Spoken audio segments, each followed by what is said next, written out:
हजरत अब्दुल्ला का निकाह सैयदा आमिना से हुआ। अभी 3 माह का अरसा गुजरा है। हजरत अब्दुल्ला परदेश जाने लगे हैं। बीवी से कहते मेरी शरीक हयात परदेश जा रहा हूँ। कहती मेरे सरताज अभी 3 महीने गुजरे हैं, अभी जी भर के मैंने देखा भी नहीं है, इतनी जल्दी जुदाई की बात है। का कुछ दिन की बात है, वापस आएंगे, साथ रहेंगे, प्यार मोहब्बत की जिंदगी गुजारेंगे, तेरे हाथ की बनी रोटी खाएंगे। लेकिन मशीयत को कुछ और ही मंजूर था। हजरत अब्दुल्ला गए तो, लेकिन जिंदा वापस ना आ सके, रास्ते में इंतकाल हो जाता है। जरा दिल थाम के मेरी बात सुनिएगा प्यारे।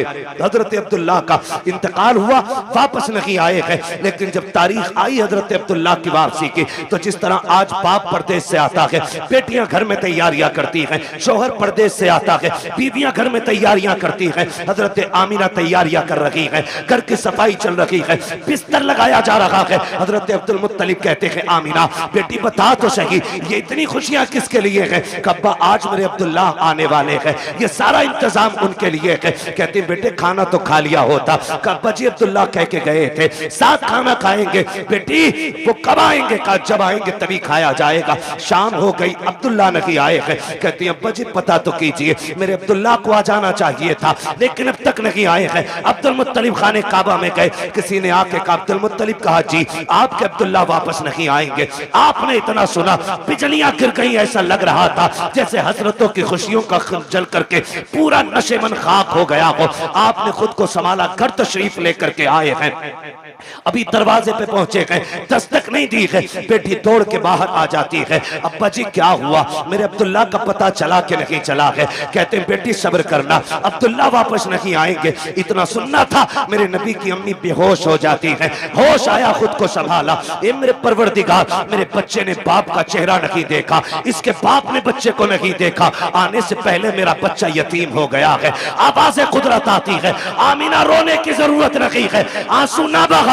हमने महबूब को बेसहारा नहीं बनाया है, हमने इसको कायनात का सहारा बनाने का फैसला किया। नारे तकबीर, नारे रिसालत, नारे गौसियत, मसलके आला हजरत, नारे तकबीर, नारे। अब तवज्जो करना मेरे प्यारे, बहुत गौर से सुनिएगा, जाके बहन बेटी तक मेरी बात पहुंचा देना। सैयदा आमिना कहती हैं अब्बा जी मेरे सरताज का अब नहीं आने वाले हैं। फिर क्या था, जिंदगी की खुशियां रूठ गई, दिन को भी रोना रात को भी रोना है। जाओ जाके बहन बेटियों को जाके समझा देना, पर खबरदार ससुराल जाना हो, कभी शोहर के खिलाफ आवाज ना उठाना, कभी उसके लिए हाथ उठा के बददुआ नहीं करना। तू नहीं जानती है तेरा शोहर कितना कीमती है। खुदा की कसम अगर शोहर पागल भी होता है तो बीवी के लिए एक चट्टान होता है, दीवाना भी होता है तो एक सायादार दरख्त होता है। लेकिन क्या करूं मेरी कौम की बेटियों, जरा सी बात बिगड़ जाती है, शोहर सूट पसंद कर न ला सके, किचन में खड़े होके गालियां दे के कहती हो तू पलट के ना आए, तू जनाजे में लेट के आए, तू गाड़ी के नीचे दब के मर जा। ना मेरी बहन कभी किसी शोहर के खिलाफ इस तरह की बकवास ना करना। तू नहीं जानती है ये जिस दिन सफेद कफन में लिपट जाएगा उस दिन कोई इज्जत देने वाला नहीं मिलेगा। आज जिसके लिए मौत मांग रही है, अगर ये मर गया कोई तुझे चैन की रोटी तक नहीं देगा। जिसके लिए तू कहती है कि तू पलट के ना आए, तुझे क्या पता है आज तेरे दुपट्टे के जो रंग है इसी शोहर की वजह से है, सोने के जो कंगन है इसी शोहर की वजह से है, घर में जो तेरी हुकूमत चल रही है शोहर की वजह से चल रही है। अगर तुझे 10 बेटों पे गुमान है तो होश के नाखून ले। हमने उन माओं को देखा है जिनके घर में 12 बेटे हैं और जब तक बाप था माँ की मर्जी के बगैर एक पत्ता नहीं हिलता था। लेकिन जिस दिन से बाप गया है आज कोई माँ से रोटी को नहीं पूछता है तूने खाई के नहीं खाई है। अगर तुझसे शौहर की अनबन है तब भी इसके लिए मौत ना मांगना। अल्लाह तौफीक दे और ये परदेश जाने लगे तू मुसल्ला बिछा दे, सजदे में सर रख, दुपट्टे की झोली बना और कह मेरे परवरदिगार मेरा सरताज बाहर गया है, मैंने बेसहारा नहीं भेजा है, तेरी रहमत का सहारा दे दिया है। ए मेरे परवरदिगार मेरे शौहर को सलामत रखना। सुहागन छोड़ के गया है, सुहाग के जोड़े में मिलाना। रो के रब से कह खुदा की कसम तू रब को आवाज दे। मेरा दिल कहता है अगर रब ने सुन ली तो मौत भी उस वक्त तक जुदा नहीं करेगी जब तक परदेश से तेरे शौहर की तेरी मुलाकात नहीं हो जाए। सुभान अल्लाह, सुभान अल्लाह, सुभान। लेकिन सुनो जमींदारों, सुनो ठेकेदारों, सुनो अमीरों, सुनो बिगड़े हुए लोगों, उन लोगों से बात कर रहा हूं जो रुखसती के बाद बेटी की कान में कहते हैं डरिए मत, फोन कर दिए लल्ला फौरन आएगा। लिमिट में रहो, लिमिट में। किसी के बाप से बेटियां नहीं पली है, तू क्या पाल लेगा? औकात में रहा करो। मियां बीवी की अनबन हो सकती है, तुम कौन होते हो बीच में? हाँ, अगर ज्यादती कर रहा है और उसके शाहिद और गवाह हैं तो फिर बेटी को उस घर में रखना भी जुल्म है। लेकिन जरा सी बात पे उसका फोन आया और तुम पहुंच गए। पहले तलाकें कम होती थी, बुरा ना मानिएगा, तलाकें कम होती थी और तलाक की नौयत भी होती थी। जिसकी बेटी को तलाक होती थी या तो वो बाप जहर खा के मर जाता था या 8-8 दिन घर से नहीं निकलता। इतने गैरत वाले लोग थे। आज गैरत मर गई मेरी कौम की। आज बेटी को बगल में खड़ा करके बाप चीख के कह रहा डिवोर्स दे, रखनी नहीं तेरे घर में। तू कैसे बोला? वो गैरत कर, शर्म कर। बड़े बड़े बादशाहों से बेटी नहीं रखी गई, तू कौन होता रखने वाला? आज बाप तलाक के लिए खड़ा है, शर्म नहीं आती है मियां बीवी के मसले में टांग अड़ाने में? बता, तेरी बेटी ज्यादा अजमत वाली है या मेरे नबी की बेटी ज्यादा अजमत वाली है? कह रहा तुझे पता ना ये मेरी बेटी है, तू लपटंट है, मेरी बेटी है ये। और सुन, होगी तेरी तेरी अभी उसकी बीवी है, इसलिए आप लिमिट में रहिए। तो कह रहा डरिए मत, फोन कर दिए, चाबी गाड़ी में लगी रहती है, लल्ला किक मारेगा, फट से पहुंच जा। क्या करेगा पहुंच के? ज्यादा जाके थप्पड़ मार देगा, गला तो काट नहीं देगा, थप्पड़ मार देगा। शोहर के पास इतनी पावर है, उसने जहां कहा ना 3 तलाक, बेड़ा ही गरक हो जाएगा तेरा। फिर कुछ भी कर लेना, ये लौट के आने वाले जुमले नहीं। इसलिए ये ना कह खड़े, वो कह जो मेरे नबी ने कहा। फरमाया फातिमा, अब तक मेरी रजा की फिक्र थी, अब मेरे अली की रजा की फिक्र करनी है। ये मेरे नबी ने बेटी को कह के भेजा। कुछ भी हो जाए, मेरा अली रूठना नहीं चाहिए। और तू कह रहा डरना मत, औकात कुछ भी नहीं, 2 मिनट में अंदर करा देंगे। क्या कर लेगा अंदर करा के? बेटी का सुहाग वापस नहीं दिला सकती। और फिर कुट पिटा के बेटी वापस आ भी गई ना, तो फिर उसे इज्जत नहीं मिलेगी घर में। इज्जतों के रखवाले बने, रिश्ते बड़े अहम हैं। बेटियों को समझाओ। मौलाना आए थे, तकरीर करके गए और अपनी बीवी को डांट रहा जाके, बीवी को सुधार रहा। हमारा मुआशरा बेहतर इसलिए नहीं हो रहा कि हम ये चाहते मेरी बीवी सुधर जाए। ये कोई नहीं चाहता बेटी सुधर जाए। यहां से जाके बीवी को मत बताना, यहां से जाके बेटी को बताना कि बेटी जब तक जिंदा रहना है कनीज़े फातिमा बन के रहना। मेरा चैलेंज है, जब बेटियां सवर जाएंगी तो किसी घर की बहू खराब नहीं हो सकती है। बेटियों को बेहतर करो, बेटियों को। मेरी बहन, मुश्किल है जिंदगी का गुजरना शोहर के बगैर। आज बात बात में तलाक चाहिए तुझसे, नहीं। फरमाया गया जो बिला उज़्र शरी के अपने शोहर से तलाक का मुतालबा करे, अल्लाह उस पे जन्नत की खुशबू हराम फरमा देता है। क्यों मांग रही हो तलाक? कहा जी मुझे सुख नहीं मिला। किसे सुख कहती है तू? कहा मुझे 10,000 का जोड़ा नहीं मिला। जैसे कल्लन की बीवी के कंगन है वैसे मैंने नहीं पहने, जैसे अच्छन की बीवी का सूट है ऐसा आज तक मुझे नहीं मिला। और तू इसे कहती है सुख, कहती है इसे सुख? ये नहीं है सुख, इसे कहते हैं चटनी से मिल जाए शुक्र अदा कर खा के सो जा। अगर तेरा शोहर तुझसे राजी है तो तू सबसे बड़े सुख में है। और तू सोने के लुक में खा, तेरा शोहर तुझसे नाराज है तो तू सबसे बड़े दुख में है, सुख में नहीं। सुख किसे कहते हैं? सुख किसे कहते हैं? सुख ये होता है तुझसे तेरा परिवार राजी रहे, मर जा। कहती नहीं मैं रहनी नहीं है जी, मैंने इनसे जोड़ा मांगा, इन्होंने मुझसे कहा मेरे पास कुछ नहीं है। मेरी बहन कान खोल के सुन, देख तो सही, अगर दौलत सबसे बड़ी चीज होती तो मेरा नबी सबसे ज्यादा दौलत अपनी बेटी के जहेज में देता। तुम्हें हिसाब देना पड़ेगा। खातूने जन्नत ने इतना सुना, मुसल्ले का कोना छोड़ दिया। कहती है अब्बा मुझे दौलत नहीं, मुझे पैदा करने वाले रब की मोहब्बत की जरूरत है। क्या बात है भाई, जिंदाबाद। इसे सबसे बड़ी अमीरी कहते हैं, इसे सबसे बड़ा सुख कहते हैं।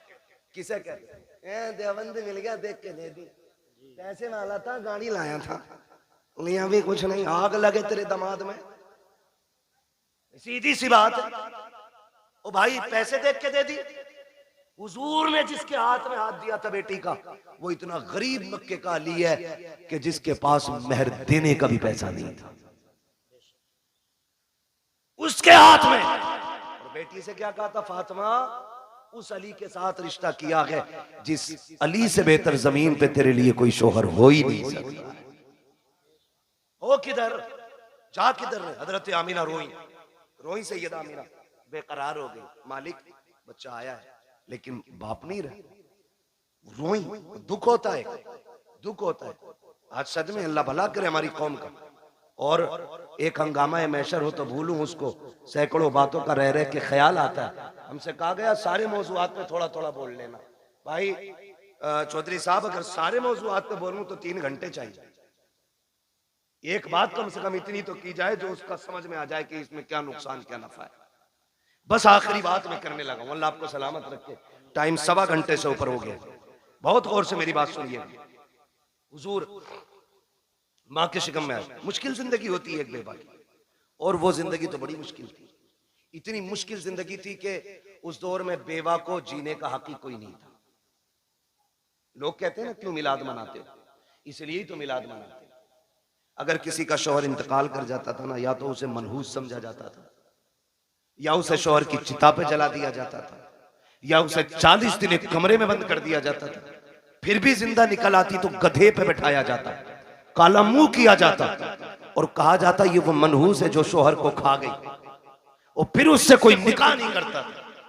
इतनी नफरत बेवा से थी, अगर कोई काम पे निकल रहा और सामने बेवा आ गई तो पीछे लौट जाता था कि इस मनहूस का चेहरा देख लिए। ये दौर और इतना मुश्किल जमाना, उस दौर में भी मक्के के अंदर सैयदा आमीना फरमाती बेवा होना बहुत मुश्किल काम था। और ऊपर से हमारे कबीले का दस्तूर ये था कि जब किसी का शौहर इंतकाल कर जाए तो खुशबू नहीं लगानी, इत्र नहीं लगानी, 1 साल तक सोग मनाना होता था। कहती मेरी जिंदगी बड़ी मुश्किल हो गई। कहती मेरा दिन को भी रोना, रात को भी। एक दिन मैं सोई ना, रात को आंख रोते रोते लग गई। ख्वाब में एक बुजुर्ग तशरीफ लाए और उन्होंने कहा आमीना मुबारक हो तुझे। मैंने कहा आने वाले ये बता, मेरी तो रातें रो के गुजरती हैं, दिन रो के गुजरते हैं, मुबारक किस बात की देने आए हो? कहा मैं इस बात की मुबारकबाद देने आया हूँ क्योंकि तू नबियों के इमाम की माँ बनने वाली है। भाई वाह, सुभान अल्लाह, सुभान अल्लाह। ये मिलाद है मेरे नबी का, ये आदम कर रहा है क्योंकि तू नबियों के इमाम की माँ बनने वाली है। कहने लगी बाबा मैंने पहचाना नहीं आपको। कहा मुझे नहीं जानती, मुझे आदम सफीउल्लाह कहा जाता है, मुझे आदम कहा जाता है। कहती जिस दिन पहले दिन आदम आए, मुबारकबाद दी, मैं सुबह उठी ना मेरे माथे पे पसीना। कहती मैंने हर दिन की तरह यूं साफ किया। कहती बस साफ करना था, मेरे दुपट्टे से मुश्क की खुशबू आने लग जाती है। मुश्क की खुशबू आ रही है, हैरत नहीं होती है? कह रहा नबी हमारी तरह है, आम इंसान की तरह नबी तशरीफ लाए। सनीचर तू पैदा हो पूरे मोहल्ले में बदबू आए, तेरे अब्बा की शक्ल देख के पता चल जाए ये उस मनहूस का अब्बा है, और तू कह रहा हमारी तरह। देख मेरा नबी कैसा है। ये आला हजरत ने नहीं कहा है, मुहद्दिस देलवी नहीं कह रहे हैं, ये नबी की अम्मी सैयदा आमीना फरमा रही हैं कि जब माथे पे मैंने पसीना साफ किया, मेरे कपड़े से खुशबू, अब चूंकि बेवा को खुशबू नहीं लगानी थी, मैं डर गई मेरे दुपट्टे से खुशबू आई तो जमाना क्या कहेगा। मैं धोने के लिए दौड़ी, जब मैंने पानी डाला तो कहते दुपट्टे की खुशबू खत्म करनी थी। जो पानी दुपट्टे से निकल रहा था उस पानी से खुशबू थी, जिस जमीन पे लग रहा था उस जमीन पे खुशबू थी।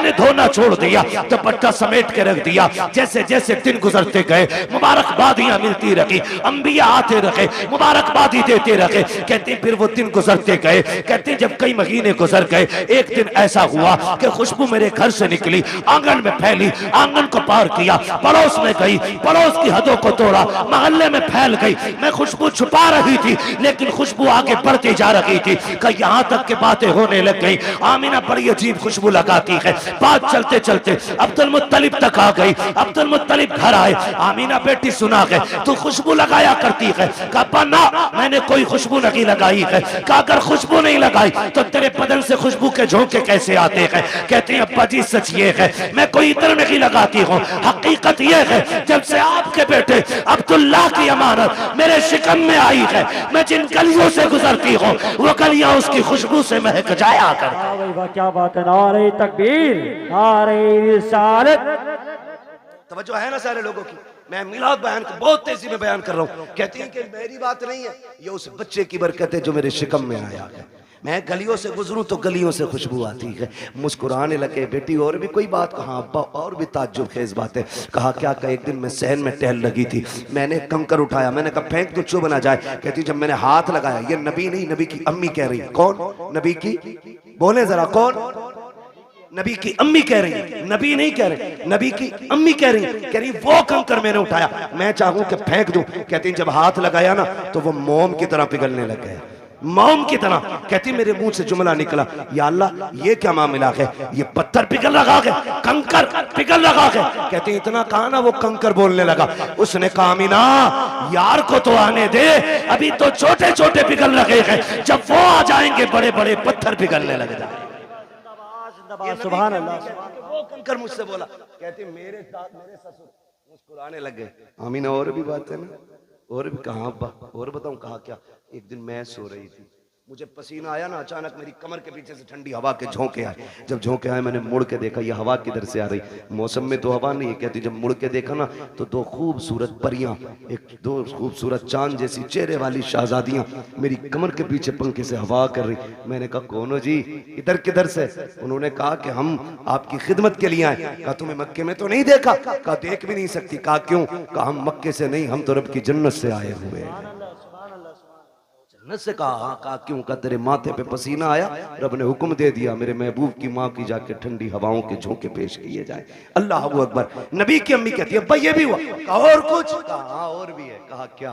तवज्जो है, सुन लेंगे जरा 5 मिनट, जितने सुनना चाहते हैं जरा कहते हैं या रसूल अल्लाह। माशाअल्लाह, अब तो सबके हाथ उठ गए या रसूल अल्लाह। जिन्होंने हाथ उठाए आपको आपकी शहजादी का वास्ता उस वक्त तक मौत ना आए जब तक हुजूर के शहर की हाजिरी नसीब ना हो जाए।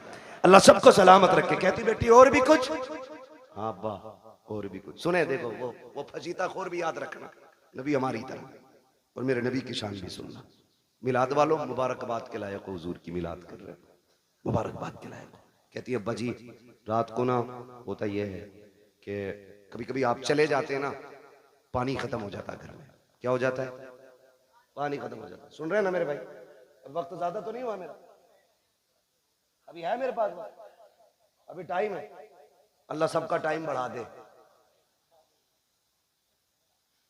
बड़ी हल्के से आमीन कह रहे, दिल भरा रखा है ना, बढ़ा रहे।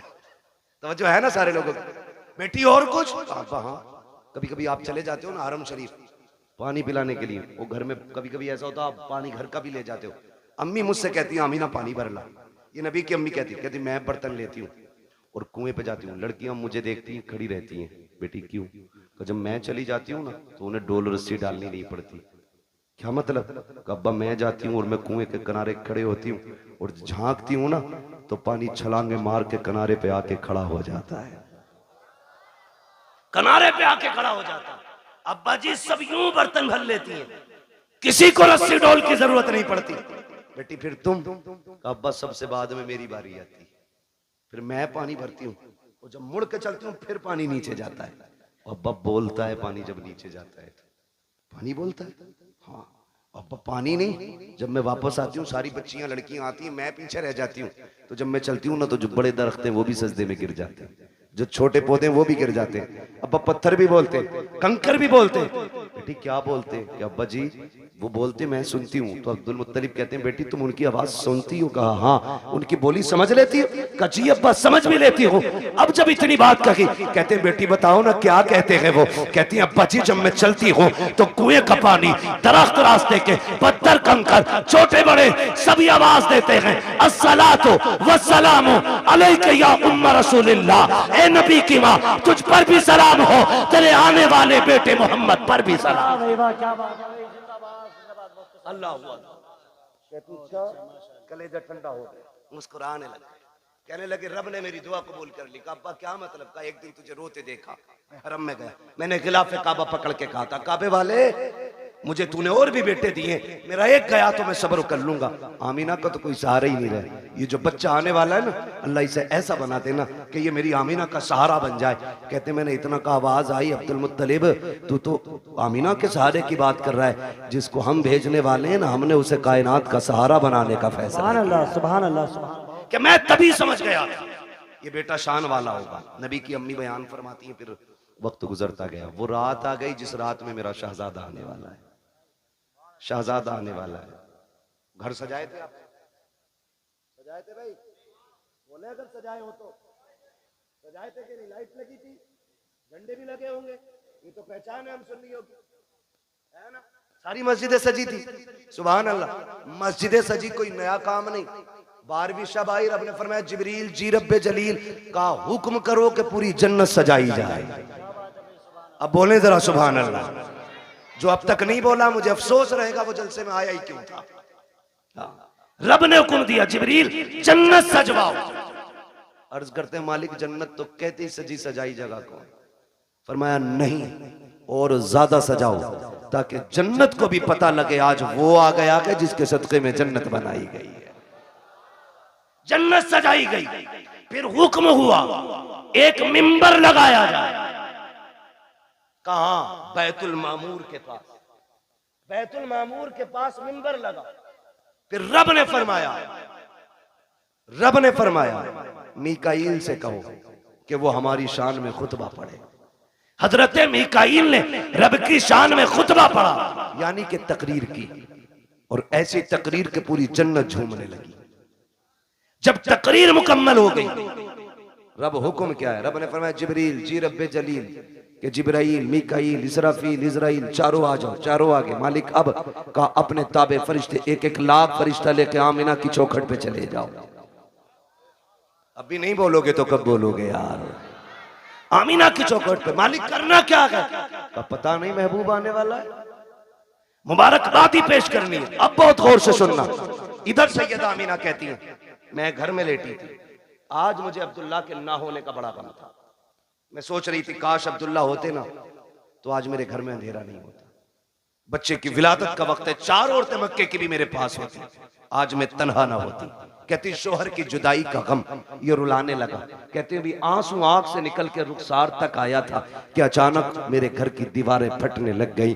फदखला सलासुन निस्वा, 3 औरतें घर के अंदर दाखिल हुई। उनके कद खजूरों के बराबर थे, चेहरे चांद से ज्यादा रोशन थे। कहती मेरी चारों तरफ आके बैठ गई। 4 थी, एक रिवायत में 3 भी गए, 4 भी गए। कहती 4 औरतों को मैंने देखा, आके बैठी। मैंने कहा कौन हो? का एक कहती हमें नहीं पहचाना। का बताओ तो सही कौन हो? एक ने कहा मुझे हव्वा कहा जाता है, दूसरी ने कहा कि मुझे मरियम कहा जाता है, तीसरी ने कहा मुझे इस्माइल की अम्मी हाजरा कहा जाता है, चौथी ने यह कहा मुझे नहीं जानती हो, मुझे फिरौन की बीवी आसिया कहा जाता है। का आई किस लिए हो? का मुबारकबाद देने आए हैं। का किस बात की? का तू नसीबों वाली है, तेरी गोद में नबियों का इमाम आने वाला। क्या बात है भाई, क्या बात है। नारे तकबीर, नारे रिसालत, नारे गौसियत। बस का तेरी गोद में नबियों का इमाम आने वाला। फरमाती वो मुबारकबाद दे के चली गई। कहती फिर ख्याल हुआ काश कोई तो औरत होती जो मेरा मन बहलाती, जो हिम्मत बढ़ाती। कहती है अचानक मेरे घर में रोशनी फैली, वो रोशनी सर की तरफ से आ रही थी। मैंने मुड़ के देखा ना, एक चांद से चेहरे वाली खातून खड़ी है। मैंने कहा कौन हो जी, इधर कैसे आई हो? कहने लगी आमिना हम जमीन से नहीं, हम तो जन्नत से आए हुए हैं। कहा कौन हो? कहा जन्नत की हूरों की मलका हूं। आई क्यों हो? का रब ने तेरी दाया बना के भेज दिया है। तू जो रोई थी तन्हा है, अकेली है, कोई नहीं है। का तेरी खिदमत के लिए मैं हूं आमिना, बता खिदमत क्या करनी है? सैयदा कहती है मुझे दूध का प्याला पेश किया गया, आसमान के सितारे इतने करीब मेरे आंगन में आ गए, मुझे डर लगने लगा कहीं ये टूट के न गिर जाए। और वहाबी जी, और देवबंदी जी, और सहारनपुर वालों, और थाना भवन वालों, लगाओ फतवा खुदा पे। ये तो आसमान पे चमकते थे, आज नीचे क्यों आ गए? मशीयत का नकीब कहता है लगाए आसमान पे थे, लेकिन आज महबूब आ रहा है, नीचे उतार के बता दिया आज की रात की जैसी कोई रात नहीं बनाई गई। अल्लाह 12वीं शब में तारे नीचे उतार दे, पेट में दर्द नहीं होता, सुन्नी 2 चिराग जला ले, आग लग जाती है। हाँ तवज्जो है ना सारे लोग? कहती सितारे नीचे आगे मैं डर गई। कहती फिर मेरे घर में परिंदे आए इतने खूबसूरत, कहते कुछ परिंदे हरे रंग के थे, सुर्ख चोंचे थी, कुछ ऐसे थे रंग फरिश्तों के, उनके परिंदों के सुर्ख थे, चोंचे हरी थी, उनकी चोंचों में मोती थे, मोती थे मोती। कहते मेरे बिस्तर पे डाले, मेरे आंगन में डाले, मेरा घर नूरून अला नूर हो गया। इधर इधर की तैयारी, उधर देखो जिब्रील को हुक्म दिया लेके चले जाओ एक एक लाख फरिश्ता आ रहे हैं। कह रहे मालिक इजाजत मिली, आने लगे तो सुनो जिब्राइल मीकाईल इसराफील ये आगे, इजराइल रुक गए। तुम नहीं गए? मालिक थोड़ी सी क्लियर करनी है एक बात। कहो क्या बात है? कहा मालिक ड्यूटी बड़ी सख्त है, मुझे तूने मलकुल मौत बनाया और ड्यूटी इतनी है कि मेरी ड्यूटी इतनी सख्त है कि मौत ना 1 मिनट पहले आ सकती ना बाद में आ सकती। मैं चला गया, मेरी ड्यूटी का क्या बनेगा? आज भी मुझे कितने बच्चों को माओ की गोद से लेना, कितनी औरतों को बेवा बनाना, कितने बच्चों को यतीम करना, कितने घरों का सहारा मुझे उजाड़ना। मालिक बताना मैं गया ड्यूटी का क्या बनेगा? रब ने फरमाया मलकुल मौत जानते हो कि नहीं? कहा क्या रब जलील बताना। रब ने फरमाया सुनो, जब तुम किसी माँ का लाल लाते हो तो माँ तड़पा करती है, किसी बच्चे से बाप लेके आते हो तो बच्चे दीवारों से लग के रोते हैं, किसी घर का सहारा लेते हो तो बेटियां तड़पती हैं, किसी औरत का सुहाग लेके आते हो औरतें रोया करती हैं। जानते हो मलकुल मौत आज हमारा महबूब आने वाला है और हम नहीं चाहते हैं किसी के घर से रोने की आवाज आ जाए, इसलिए जाओ आज हमने मरने वालों को जिंदगी बख्श दी है और हमने तुमने महबूब की खुशी में तुम्हारी भी छुट्टी कर डाली। आज मरने वालों को भी जिंदगी की खैरात मिली। और मुहद्दिसीन फरमाते जिस दिन हुजूर आए उस साल में जितने भी बच्चे पैदा हुए रब ने सारी माओं को बेटे ही अता किए थे। महबूब की खुशी ने रब ने पूरी कायनात में बेटे बांट दिए। मौलवी बिरयानी बांट दे तो कहता है अल्लाह ने तो बेटे ही बांट दिए। पूरी कायनात को बेटों का तोहफा दिया रब ने। कितने दिन तक? 1 साल तक बेटे ही मिलते रहे सब। तवज्जो है सारे लोगों की? बात खत्म करने लगा हूं बस। कहती है ना फिर सारे फरिश्ते आ गए और फरिश्ते कह रहे मालिक अकेले अकेले जाना? कहा नहीं आज जुलूस लेके जाना है और एक दूसरे को मुबारकबाद देते हुए जाना। फरिश्ते एक दूसरे को मुबारकबाद देते हुए आ रहे। इधर कहती हैं फरमाती है ना फिर मेरी बारगाह में दूध का प्याला पेश किया गया। एक प्याला पेश किया गया था कैसा? कहती है शहद से ज्यादा मीठा, मुश्क से ज्यादा खुशबूदार, दूध से ज्यादा सफेद और बर्फ से ज्यादा ठंडा। कहती मैंने घूट पिया। कहती हैं जब घूट पिया मेरे दुख तकलीफें सारी खत्म हो गई। फरमाती हैं फखरजा मिन्नी नूर, फिर मेरे बदन से नूर निकला। हैरत की बात है ना, नबी की अम्मी तो कहती है मेरे बदन से नूर आया गया, वहां भी कहता नबी हमारी तरह गए। आला हज़रत ने क्या गलत कहा? तेरी नस्ल पाक में है बच्चा बच्चा नूर का, तू है ऐने नूर तेरा सब कराना नूर का। कहती फिर नूर निकला। वो कहती जब नूर आया ना मैंने देखा मेरा शहजादा कैसा है, देखूं तो सही। हर माँ चाहती है मेरा बेटा कैसा है, आंख कैसी है, नाक कैसी है, कान कैसे। कहती मैंने भी देखना चाहा।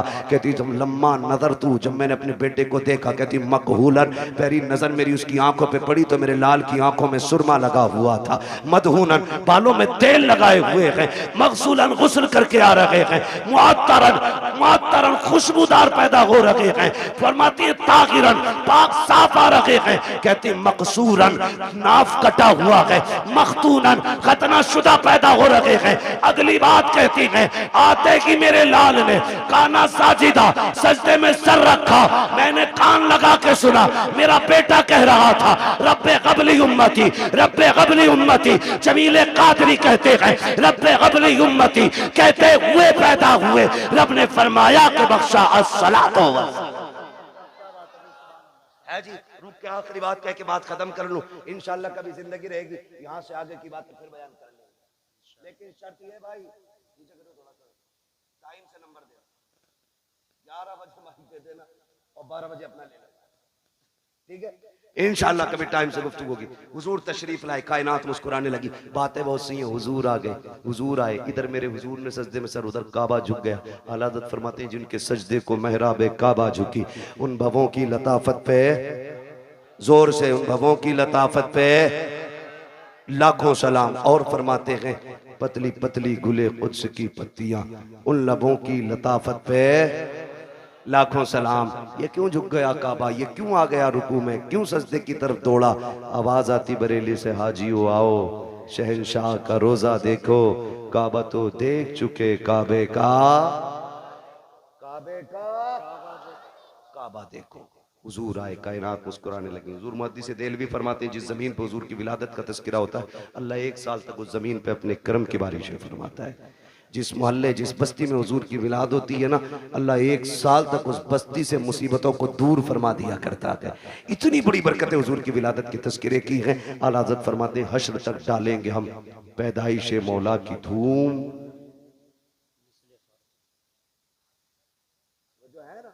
हश्र तक डालेंगे हम पैदाइश मौला की धूम, मिसले फारस नजद के किले किले गिराते जाएंगे। हुजूर की विलादत का महीना है। एक बात याद रखिएगा, इस बार गुजर गई है, आखिरी बात आपसे कह रहा हूं, अल्लाह तौफीक दे अगली बार घर सजाए ना तो सिर्फ अपना नहीं सबका सजना चाहिए। यही मिलाद वाले का पैगाम, सबका घर सजना चाहिए। तूने 5,000 की लाइटिंग की है ना, तो 2,000 की उतार के गरीब भाई की चौखट पे डाल दे। क्या यार, हुजूर सिर्फ मेरे नहीं तेरे भी तो है ना, तेरे भी आंगन में हुजूर की आमद की खुशी लगनी चाहिए। और ऐसा नहीं कि रुक जा तेरे से अच्छा करके सजाऊंगा, वो सारी लड़ी और टिमटिमा रहा उन्हें, इसमें सवाब नहीं गुनाह मिलेगा। किसी का दिल तोड़ के मिलाद नहीं मनाना है, दिल जोड़ने के लिए मिलाद मनाना है। करेंगे इंशाल्लाह ऐसा ही, सारे वादा करें इंशाल्लाह। और हुजूर की विलादत का दिन आए ना, मीठा तकसीम करो, लंगर करो, खिलाओ, जात मत देखो, बिरादरी मत देखो, खिलाओ, ताकि दुनिया गैर मुस्लिम भी खा के जाए ना उससे कि यार खा ले आज, ना पूछ, ताकि उसे पता चले जब उनका मिलाद आता है ना तो सबका पेट भराया जाता है। करेंगे ना इंशाल्लाह, लेकिन ये तभी करेंगे जब अपनों को कोर्ट कचहरी और केस से फुर्सत मिलेगी, है ना। ये झगड़े भगड़ों से निकलो, तुम्हें कूटने के लिए और लोग काफी हैं, आपस में क्यों मरे जा रहे हो। हाँ, वक्त होता मैं इस टॉपिक पे भी बात करता, बस इतना समझ लो डॉक्टर इकबाल का वो शेर, न संभलोगे तो मिट जाओगे हिंदी मुसलमानों, तुम्हारी दास्तां तक भी ना होगी दास्तानों में। ठीक है जी, अपनी तालीम भी मजबूत कीजिए और अपनी क़यादत भी मजबूत कीजिए। आपकी तालीम भी कच्ची है, आपकी क़यादत भी कच्ची है, आप दोनों चीजों पे मजबूती से कोशिश करें।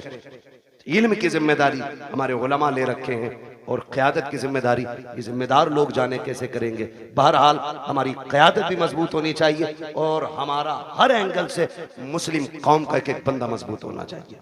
हमें चोरी करने की जरूरत नहीं है, हमारे नबी ने हमें उतना दे दिया। डॉक्टर इकबाल ने कहा था तेरे दामन में है किस लालो जवाहर की कमी, तू किसी और के दामन की तरफ क्यों देखे। ठीक है, सब कुछ अल्लाह ने दिया, तो इसलिए कोशिश करेंगे इंशाल्लाह हम तालीम पे भी ध्यान देंगे, तरबियत पे भी ध्यान देंगे। अल्लाह ताला हमारी इस कमेटी को दिन दूनी रात चौगनी तरक्की अता फरमाए और हमारी तमाम मुसलमान भाइयों को मौला करीम हर परेशानी से महफूज फरमाए, बिलखुसूस मौला फ़िलिस्तीन के मुसलमानों के हाल पर रहम फरमाए। और हमारे मौलाना राशिद रज़ा मरकज़ी साहब, इन्होंने एक वाकई एक बहुत बड़ा काम अपने सर लिया गए।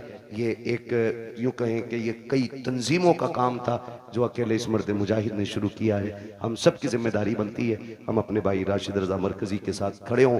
बेटी कहीं की भी हो, हमारी बेटी है ना, हमारी बेटी है, इसलिए आपने कम से कम एक कोने की बेटियों की जिम्मेदारी उठाई है। इंशाल्लाह कल इस इलाके से कोई ऐसा मर्द मुजाहिद खड़ा होगा जो इस इलाके की बेटियों की तालीम के बारे में सोचेगा, उनकी तरबियत के बारे में सोचेगा और हम दुनिया को बताएंगे इंशाल्लाह ना हम तालीम में कमजोर हैं, ना हम तरबियत में कमजोर हैं, ना कल हम किसी के टुकड़ों पे थे, ना आज हम किसी के टुकड़ों पे हैं। हमारा तो सिर्फ एक ही दरबार है और उसके बारे में कहते हैं तेरे टुकड़ों पे पले गैर की ठोकर पे न डाल, झड़कियां खाएं कहां छोड़ के सत। ठीक है ना, चलूं आगे। सारे हुजूर के गुलाम हैं, जितने गुलामी का दावा करते मोहब्बत से कहते हैं या रसूल अल्लाह। आला हज़रत फरमाते हैं वो जो न थे तो कुछ न था, वो जो ना हो तो कुछ ना हो, जान है वो जहान की, जान है तो जहान है। मैं नेताजी एक बात बताऊं, हमारी महफिलें जो होती है ना, ये एक सभा से अलग होती है। हम जितना हम बोलते हैं उतना इन्हें बुलवाते हैं। उसकी एक वजह यह भी होती है कि जब कयामत में हुजूर के मदह खानों को आवाज लगे, हुजूर के नात पढ़ने वालों को आवाज लगे, तो तमन्ना यह कि सबसे आगे हजरत हसन हो, उनके पीछे बरेली के अहमद रजा खान हो, उनके पीछे हम जैसे गुनाहगार गुलाम भी खड़े हो जाए। अगर कोई ये कहे कि भाई हसन तो हसन ठहरे, आला हजरत तो आला हजरत ठहरे, तुम्हें जगह कैसे मिलेगी, तो हमें एक दलील मालूम है। हजरत यूसुफ का हुस्न बिकने लगा मिस्र में। जानते हैं कि नहीं? पता है ना, यूसुफ जुलेखा की कहानी किसी को पता हो ना हो, बुड्ढो बुड्ढो को पता है, क्योंकि लैला मजनू यही बताते हैं। यूसुफ जुलेखा इनसे बेहतर कोई नहीं जानता है। हमने तो किताबों में जैसे पढ़ा वो पढ़ा ही है, लेकिन बड़े बूढ़े बड़ा रंग देके उसको पेश करते हैं। तो सुना ही होगा दास्तान यूसुफ है, सुना ही होगा ना। तो ये एक तारीख रही। हजरत यूसुफ मिस्र के बाजार में बिकने लगे, ऐलान हो गया। ये बाज मर्रखीन ने यहां तक लिखा है, एक दिन हजरत यूसुफ ना आईना देख रहे, ख्याल आया मेरे जैसा हसीन कौन होगा, मेरे जैसा हसीन कौन होगा। रब ने मुझे तो बड़ा ही हसीन बनाया। तो फिर यहां तक लिखा गया कि जैसे ये ख्याल आया, फिर रब ने फैसला कर दिया, यूसुफ जिस हुस्न पे नाज है ना, इसे हम कोड़ियों के दाम भी बेचेंगे। फिर कुएं से निकाल के खोटे सिक्कों में हजरत यूसुफ को बेचा गया। फिर खातिर दिल पे ये ख्याल आया, मालिक मेरी इतनी सी कीमत थी, कोटे सिक्कों में बेच दिया गया। कहा यूसुफ दिल थोड़ा न कर, अब तेरी बोली मिस्र के बाजार में लगवा के दिखाए।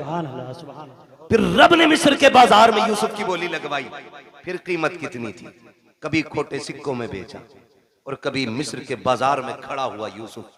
ऐलान हुआ कीमत क्या है, कहा जिसके पास जो हो सारी दौलत लेके आ जाए, जो सबसे ज्यादा दौलत लेके आएगा वही यूसुफ को लेके जाएगा। सारे अमीर अपनी सारी दौलत लेके आ गए। मिस्र के बाजार में यूसुफ का हुस्न तोला जा रहा है, भीड़ लगी है देखने वालों की, खरीदार कम तमाशाई ज्यादा।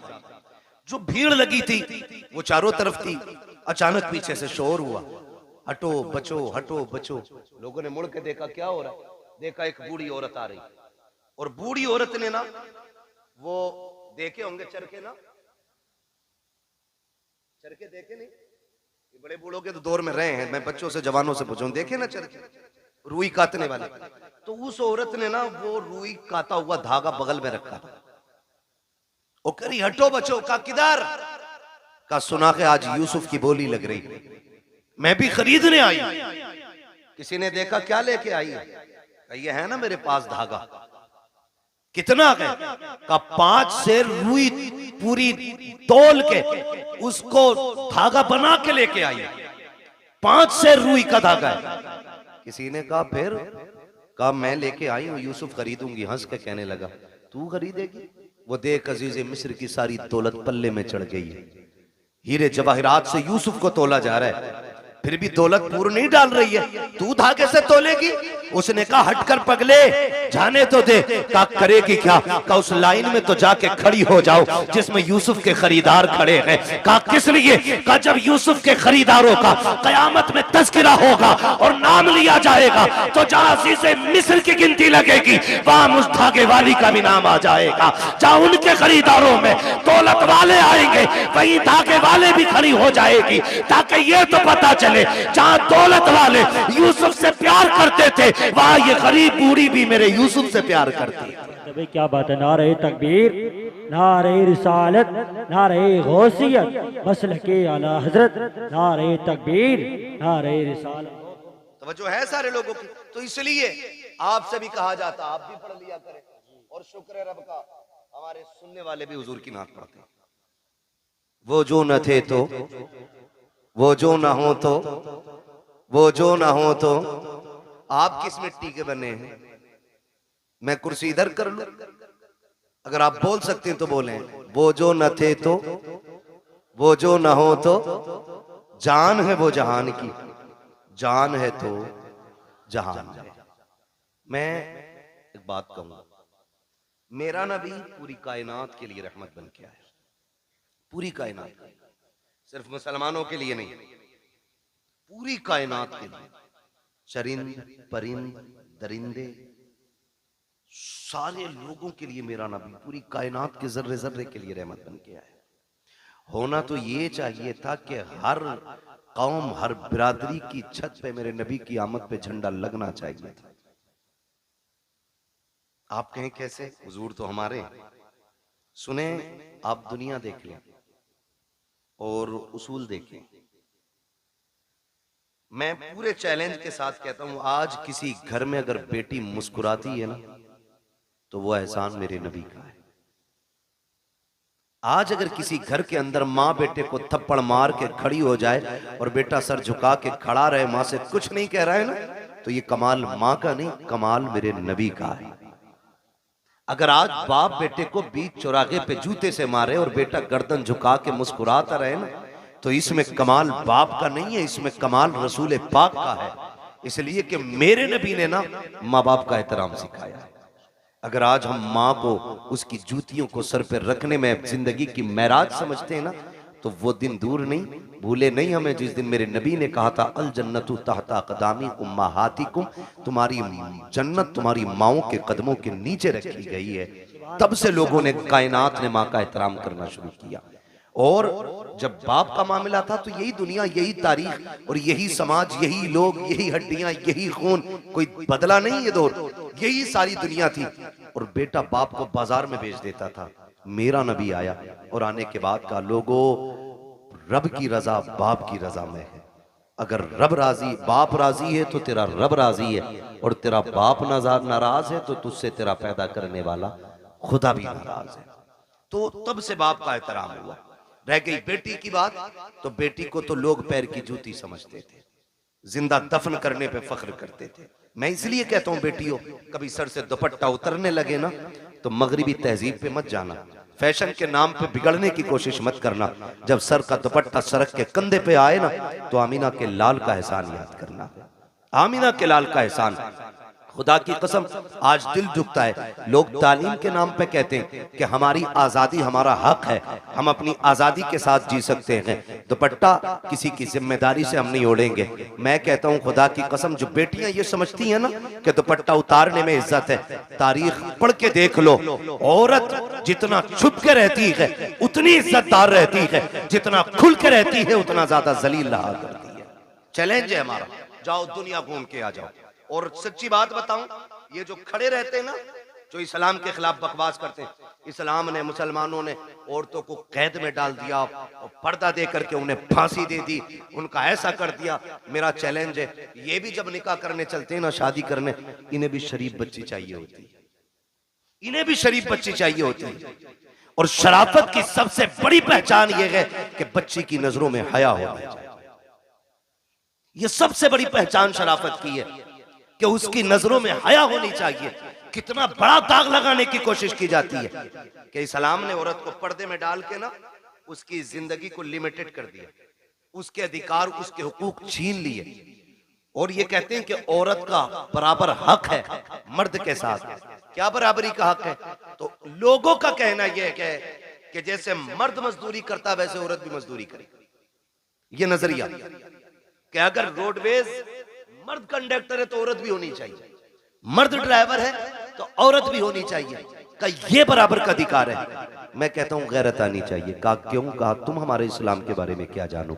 इस्लाम वो खूबसूरत मजहब है जिसने पूरी इंसानियत के मुकम्मल हुकूक का ख्याल रखा है, एक एक हक का ख्याल रखा है। लोगों ने कहा कि इस्लाम ने औरत को पर्दे में रख के पाबंद कर दिया, वो घर के अंदर 4 लोगों का खाना बनाए। मैंने कहा तुम इसे गुलामी कहते हो, आओ तुम्हारी आजादी बताऊं। कहा आजादी किसे कहते कि लड़की खुल के जिंदगी जिए, जो चाहे ड्यूटी करे, उसका भी सर्विस करने का हक है। मैंने कहा चल ठीक, हम लोग अक्सर फ्लाइट एयरवेज वगैरह जाना रहता है, आप जाकर के देखो वो तमाशा औरत का बनाया गया है। हर जगह पे आपको लड़की खड़ी मिलेगी, हर जगह पे। मुल्क के अंदर लाखों नौजवान बेरोजगार टहल रहे, उन्हें एक वक्त की रोटी देने के लिए तैयार हम नहीं है। किसी को पढ़े लिखे IAS IPS पकौड़ियां तलने के लिए तैयार है, लेकिन नौकरी मिलने को तैयार नहीं है। बेटियों के हुकूक के लिए लड़ने वालों, कौन से हक की बात करते हो? आपने लेकर के एक छोटी सी दुकान से हवाई जहाज तक बच्चियों को ले जाके खड़ा कर दिया और बात करते हो हमने इज्जत दी है। मैं तारीख के हवाले में ये बात कहना चाहता हूँ, जिम्मेदारी के साथ कहता हूँ, जाओ जाकर के किसी भी फ्लाइट को देख लो, एक फ्लाइट के अंदर कम से कम 350 बंदे बैठा करते हैं, और उसके अंदर उनकी देखभाल के लिए 3 से 4 बच्चियां होती हैं। 350 लोगों को सुबह से शाम तक पानी पिलाना, और उनकी ड्यूटी में ये लाजिम होता है तुमसे कोई किसी भी तरह बात करे, तुमको उनसे मुस्कुरा के बात करनी है। किसी के लहजे का भी, गलत लहजे कभी जवाब तुम्हें सख्ती से नहीं देना है, वरना तनख्वाह काट ली जाएगी। साहिब किस आजादी की बात करते हो? जिसने बेटियों से कपड़ों का हक छीन लिया तुम उसे आजादी कहते हो। जिसने उसकी इज्जत का हक छीन लिया तुम उसे आजादी कहते हो। चार बच्चियां 350 लोगों की नौकरी कर रही है, तुम उसे आजादी कहते हो। ये आजादी नहीं है, ये गुलामी है। आजादी ये है कि 4 भाइयों की एक बहन हो, अपने भाइयों को इज्जत से खाना खिलाए, लेकिन खुदा की कसम किसी की मां ने दूध नहीं पिलाया है कि उस बहन की तरफ कोई नजर बिगाड़ के देख भी सके। इसलिए कि इज्जत के रखवाले रब ने 4 भाई दिए हैं और तुम इज्जतें लूट के आजादी देते हो। इस्लाम इज्जतें दे के बेटियों को आजादी अता फरमाता है। नारे तकबीर, नारे रिसालत, नारे गौसियत, मसलके आला हजरत उलमाए अहले सुन्नत हजरत अल्लामा मुफ्ती हम्माद साहिब किबला मुरादाबादी। नारे तकबीर, नारे ये आजादी हमारे इस्लाम ने दी है। वो 4 लोगों का बना रही। बताओ 4 लोगों का खाना मुश्किल है या 400 लोगों का? बोले 400। और घर में बहन के तेवर देखे आपने? उसने पोछा लगाया और जूता पहन के आ जाना, फिर बड़े हो या छोटे खैरियत नहीं है। बिस्तर अगर बहन ने लगा दिया तुम कूद के बैठ जाना। चादर अगर सिमट गई तो खैरियत नहीं है। झाड़ू लेके पीछे भागे तो कम, जूता लेके पीछे भागे तो कम। बड़ा भी है तो डर रहा है क्योंकि उसने सफाई की। तो मैं ये कहना चाहता हूं, ये इज्जत हमारे इस्लाम ने दी, ये इज्जत हमारा मजहब देता है।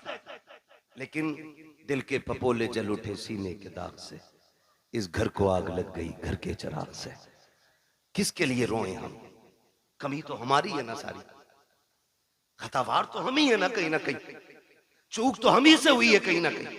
मैं कह रहा था मेरी बेटी सर से दुपट्टा उतरने लगे तो बाप की इज्जत को सोचना या मत सोचना वो तेरे लायक और नालायक होने पे डिपेंड करता है। लेकिन तुझ पे लाजिम है जब दुपट्टा उतरने लगे तो एक बार मदीने वाले मुस्तफा के बारे में जरूर सोचना। क्या बात है, उनके बारे में जरूर सोचना जिन्होंने बेटियों को दुपट्टे दिए, बेटियों को दुपट्टे दिए। आज हम अपनी कौम से सिर्फ इतना कहेंगे, हुजूर के दिए हुए किरदार को मजबूती से थामे। मेरे हुजूर आए, कायनात को इज्जत मिली, कायनात को इज्जत मिली। सरकार आए और खुदा की कसम मैं ये नहीं कहूंगा, मैं तो हर कलमा पढ़ने वाले से कहता हूं कि सारे ही हुजूर के नाम का झंडा लगाओ, सारे ही हुजूर के नाम का। लेकिन करना क्या है? हमें तो हम ही खा गए ना, हमें तो हम ही खा गए। वरना दुनिया में ताकत नहीं थी कोई हमें मिटा लेता, औकात नहीं थी कोई हमें घुटनों पे ले आता, हमको हम ही खा गए। फिर कबंदी है कहीं और कहीं जाते हैं, क्या जमाने में पनपने की यही बातें? ये डॉक्टर इकबाल ने बहुत पहले कहा था, एक कलमा पढ़ने वाला झंडा लगाता है तो दूसरा कलमा पढ़ने वाला क्या कहता है? ये शिरक है। इससे शिरक भी आज तक कहना नहीं है। छोटे भाई का पजामा, बड़े भाई का कुर्ता, आके कह रहा शिरक। क्या शिरक है? कि झंडा नहीं लगना चाहिए। क्यों भाई? कि हुजूर के जमाने में झंडे नहीं लगे। वो गैरत कर भाई, पढ़ के किधर आए? हुजूर आए तो जिब्रील 3 झंडे लेके आए, 3 झंडे लेके आए। मैं झंडों पे भी बात करूंगा, लेकिन मैं समझाना चाहता हूं यहां किसी भी बिरादरी का बंदा बैठा है, मैं कहता हूं बिरादरी रख के हुजूर का गुलाम बन के सुनो। हुजूर आए, झंडा किसी ने लगा दिया, पेट में दर्द क्यों? ओ भाई किसी झंडे पे पंजा लगा है, कौन सी पार्टी का झंडा है? बोले यहां क्यों नहीं बोल रहे? जिसके घर में चूहे अजान दे रहे वो भी दुकान पे बैठ के देश चलाता है। हाँ, बीबी ने नमक मंगाया था, पैसे नहीं थे, लेकिन आके दुकान पे टांग रख के बीड़ी लगा के कह रहा किसकी बन रही है? अगर किसी जान पहचान के ने कह दिया फलां की बन रही है, कह रहा चुप कर, 70 उसकी आ रही है। जिनसे घर नहीं चलता वो देश चलाने की बातें बैठ जाते। बताइए जरा, इतनी तो पहचान होगी। पंजा लगा तो किसका झंडा? जोर से ये बच्चे बोल रहे हैं, बड़े बड़ो गैरत करो, किसका झंडा? और साइकिल देखी तो मैं प्रचार नहीं कर रहा हूं इलेक्शन का, मैं कुछ बताना चाहता हूं कुछ। किसका? हाँ, यही है, बच्चों को तुमसे ज्यादा नॉलेज होनी चाहिए। साइकिल किसका निशान बना? अच्छा, हाथी लगा देख लिया तो बसपा, और अगर फूल बना देखा तो बीजेपी। अच्छा, किसी के मकान पे ये झंडा अगर लगा है, समझो है ना, ये झंडा अगर लगा है तो जिस पार्टी का झंडा होगा देखने वाला समझ जाएगा कि जिसका झंडा उसी का बंदा है ना। यही होता है क्या नहीं? मिसाल के तो बस आप समझे, इस बात से मैं समझाना चाहता, झंडे से एतराज क्यों? हर पार्टी का अलग झंडा, हर कौम का अलग झंडा, हर मजहब का अलग झंडा है। अब जरा सोचिए, साइकिल देखी समाजवादी का कहलाया, पंजा देखा कांग्रेस का कहलाया, हाथी देखा बसपा वाला कहलाया, कमल देखा बीजेपी वाला कहलाया। अगर विलादत का झंडा देखेगा तो कोई मोहम्मदी नहीं कहलाएगा। बताओ तो सही, अगर साइकिल लगा के तुम समाजवादी वाले हो सकते हो तो विलादत का झंडा लगा के तुम्हें मोहम्मदी होने में क्या परेशानी होगी? क्या बात है भाई, जिंदाबाद जिंदाबाद।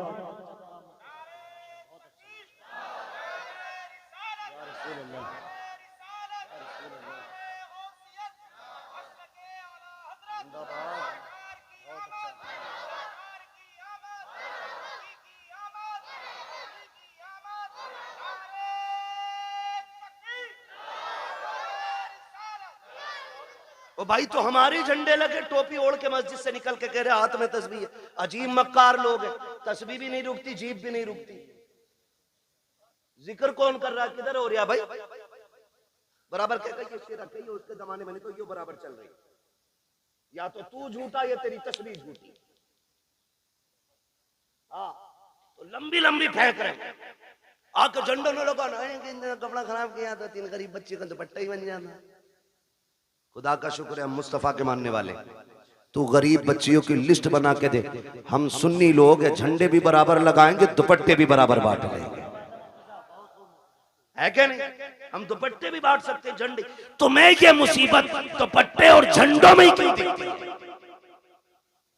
फजूल खर्ची है। ये जो लाइट लगी है ना, ये फालतू थी, ये नहीं लगानी चाहिए थी, नहीं लगानी चाहिए थी। मैं एक बात कहना चाहता हूँ, हुजूर का मिलाद आए तो तुझे लाइट फालतू लगती है, तुझे रोशनी फालतू लगती है, तुझे लाइटिंग गलत लगती है, तुझे झालर झूमर से तेरे पेट में दर्द होता है, तब तुझे गरीब याद आते हैं। जब तेरे बेटे के निकाह का मौका आता है, 1 दिन पहले जनरेटर लग जाता, 2 दिन बाद तक चलता है, पूरा घर सजा रहता है, तब तुझे गरीब के बच्चे क्यों याद नहीं आते हैं? जब सुन्नी के दरवाजे पे झंडा लगता है, तब तुझे गरीब बच्चियों के दुपट्टे याद आते हैं। जब तेरे बेटे के निकाह में 1.5 लाख की आतिशबाजी होती है, तब तुझे गरीब की बच्चियां याद क्यों नहीं आती है? पता ये चला तुझे हमदर्दी गरीब से नहीं है, तुझे नफरत फजूल खर्ची से नहीं है, तुझे नफरत हुजूर के झंडे से है, और तू ढोंग दिखाता है। खुदा की कसम, हम हुजूर की आमद पे इसलिए रोशनी करते हैं कि सारी कायनात मेरे मुस्तफा के सदके में बनाई गई। जिंदाबाद जिंदाबाद। अगर हुजूर की आमद पे नहीं तो फिर कुछ भी। सीधी बात, तेरा बेटा इतना अच्छा हो गया, उसकी शादी पे पूरा घर सजा ले, मेरे हुजूर की आमद हो तो 2 बल्ब ना लगा सके कि नहीं? ये किसी ने नहीं मनाया, सहाबा ने मनाया, अबू बकर ने बनाया, उमर ने मना, कहा नीचे है अभी ऊपर चल। ये पूछ क्या नबियों ने मेरे हुजूर का मिलाद किया है कि नहीं किया?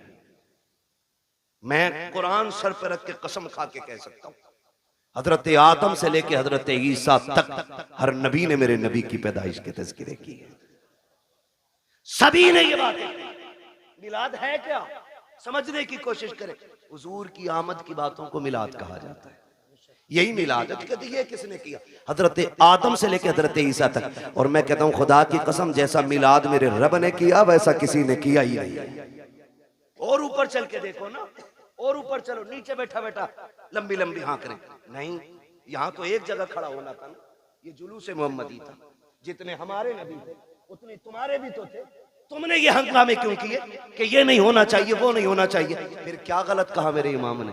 यही तो कहा, और तुम पर मेरे आका की इनायत न सही। क्या बात है, जिंदाबाद। नजदियों कलमा पढ़ाने का भी एहसान गया, कम से कम इसीलिए झंडा लगा ले कि ये कलमा मेरे नबी ने दिया है तुझे। बताओ तो सही हमें, 2 अक्टूबर को छुट्टी नहीं होती मुल्क में? क्यों होती है? बोले अल्लाह के बंदो, कभी गए हो नहीं स्कूल, पढ़े हो कभी? गांधी जयंती होती है नहीं, इसलिए गांधी जी की वजह से 2 दिन की छुट्टी रखते हो। 26 जनवरी, 15 अगस्त, ये हमारे मुल्क के बड़े दिन हैं। इन दिनों में छुट्टी होती है। अगर मुल्क के बड़े दिनों में छुट्टी होती है तो फिर क्या कायनात के बड़े दिन की छुट्टी नहीं मनाई जा सकती? जिंदाबाद जिंदाबाद। बहुत और खुल के मैं अगली बात करूं, सारे मैं समझ सकता हूं अक्सर पढ़े लिखे लोग हैं, अब तो तालीम से सबका ताल्लुक है, और ना हो तो बच्चे पढ़ाओ जरूर। मारेरा शरीफ का एक नारा लगता है, आधी रोटी खाएंगे बच्चों को, ये हमारी मारेरा शरीफ का नारा है, ठीक है। वो ऐसी खानकाह है जिस घर का बच्चा बच्चा IAS IPS BUMS MBBS सब आला मयार के गद्दी नशीन लोग हैं। वो खाली तस्वीर लेके नहीं बैठे, काबिल लोग हैं वो कहते हैं आधी रोटी खाएंगे, ये कहो 3 रोटी खाएंगे, बच्चों की कमाई खाएंगे। ये हालात है। लल्ला जा, भूरा गया कमाने, तू भी लग जा। भूरा तो गया, पप्पू भी लगा दिया। हाँ, और फिर जब यही बड़े होकर जराइम की दुनिया में कदम रखते हैं ना, कहते हैं मौलवियों ने बेड़ा गर्क कर दिया। फिर जिम्मेदार मौलवी हो जाता है। इमाम साहब समझाया नहीं था जुम्मे में, तू 18 साल बिगाड़ने में लगा है, इमाम 18 मिनट में संभाल देगा। मेरी समझ में ये जादू नहीं आती। आप अपने बच्चों को बचपन से वक्त दे, उनके एक एक मिनट का हिसाब लें। हम बड़ी आजादी से जी रहे हैं। मैं चैलेंज के साथ कहता हूं, सबसे ज्यादा रात को जागने वाली हमारी कौम है और सुबह को सबसे देर तक सोने वाली हमारी कौम। पूरा हिंदुस्तान का सर्वे कर लो, जबकि सबसे पहले हमारी कौम को उठना था। हम लोग रातों रात के मुसाफिर हैं। जब हम रात में जाते हैं ना, अगर 11 बजे भी चौक में लोग बैठे, हम समझ जाते हैं मुसलमानों का गांव है। हाँ, और अगर 4 बजे अगर लोग ना रोड पे निकल मिल जाएं दौड़ते हुए, हम समझ जाते हैं ये गैर मुस्लिमों का गांव है। क्योंकि हमारी कौम तो 11 बजे उठेगी नहीं, क्योंकि 2 बजे तक तो पबजी खेला होगा मेहनत से, उसमें अब्बा का नाम रोशन करना है। 11 बजे उठेगा, 11 बजे आंखें मसल के जाके दुकान का शटर खोले, एक गिराहक नहीं आता शाम को, कह रहा डोरी दे दो, गिराहक नहीं आया। बरकत तो मनहूस तू खा गया। मेरे नबी ने कहा था, या अल्लाह मेरी उम्मत के सुबह के वक्त में बरकत अता फरमा। मैं चैलेंज के साथ कहता हूं, सुबह ईशा पढ़ के, रात को ईशा पढ़ के सो जाओ, फजर उठ के पढ़ लो, और उठने के बाद थोड़ा कुरान पढ़ो, थोड़ी सी आप वजीफा पढ़ लो, और उसके बाद उठ के सीधे दुकान पे चले जाओ। तुम 10 बजे का इंतजार मत करो, तुम 10 से पहले पहले दुकान खोलो। जब तक लोग दुकान पे पहुंचेंगे, अल्लाह तेरी झोली में तेरी रोजी डाल चुका होगा। तरीके ही हमारे गलत है, तरीके ही हमारे गलत है। शिकारी भी शिकार करने जाते, रात भर आके पड़ते, तब जाके शिकार मिलता है। दुकान पे 12 बजे जा रहे हैं, तो बदले अपने रवैये। तो ये हमारी कौम की कंडीशन है, सबसे बाद में सोना और सबसे बाद में उठना। बुरा ना मानिएगा। एक से कहने लगे साहब बच्चे को नहीं डांटते आप, उसने पता क्या कहा, क्या वो सुनता ही नहीं। तुम बात करियो, हमने कहा अल्लाह क्यों 2 बजे तक पबजी खेल रहा, कहीं पागल हो गए, तो कह रहा 1 बजे तक तो मेरे अब्बा भी चलाते मोबाइल। अब बताओ सुधरेगी ऐसे कौन? एक कहावत है बड़े बूढ़ों की, खरबूजे को देख के खरबूजा खरबूजा रंग बदलता है। तो ऐसे हालात बनाओ आप कि आपके बच्चे एक दूसरे को देख के पढ़ें, आगे बढ़े। एक कह रहा पबजी में तू कहां पहुंच गया, तो बता रहा मैं वहां पहुंच गया, तो अपना आप और उससे आगे जा रहे। गलत नहीं कह रहा हूं। 9-9 साल के इतना बड़ा मोबाइल लिए नाली पे मिलेंगे बैठे हुए, नाली पे। भाई इसको उधर घुमा दो थोड़ा सा, इसकी हवा नुकसान दे रही। नाली पे बैठे मिलेंगे मेरी कौम के नौजवान। नालियों पे बैठने की उम्र है, पढ़िए आगे बढ़िए। उसके बाद कहते अरे नेताओं ने बेड़ा गर्क कर दिया, इनसे बारिश नहीं करी, मेरी तो नौकरी लग रही थी, मैं तो डॉक्टर बन जाता, मास्टर बन जाता। जो कौम घूस दे के पास होती है ना, वो कभी कामयाब नहीं हुआ करती है। मेहनत करो, खुद एड़ियां रगड़ो, और जो एड़ियां तुम्हारी रगड़ी जाएंगी, जो उससे पानी निकलेगा, खुदा की कसम वो चश्मा तुम्हारी आखिरी सांस तक चलता रहेगा।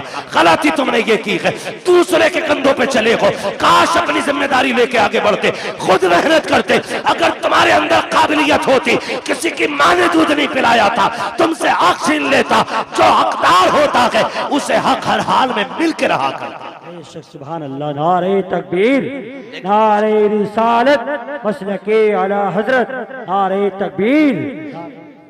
पढ़ोगे इंशाअल्लाह? कितनी जोर से इंशाअल्लाह कह रहे हो। अल्लाह तुम्हारी इंशाअल्लाह में बरकत दे दे। हाँ, तो भैया देखो सीधी सी बात है, मैं आपको एक बता दूं, सुनना बहुत गौर से मेरी बात। एक है कानून कुदरत और एक है कानून फितरत। दोनों चीजें याद रखें। कानून कुदरत में माफी है, कानून फितरत में माफी नहीं। कानून कुदरत यह है कि तुमसे गुनाह हो गया है, एक दिन मुसल्ला बिछा के रो दो रब के आगे। वह इतना बड़ा कादिर मुतलक है, तेरी पूरी जिंदगी के गुनाह एक लम्हे में माफ कर सकता है। यह है कानून कुदरत। लेकिन एक है फितरत। वो क्या है? कानून फितरत यह है कि ट्रेन आ रही है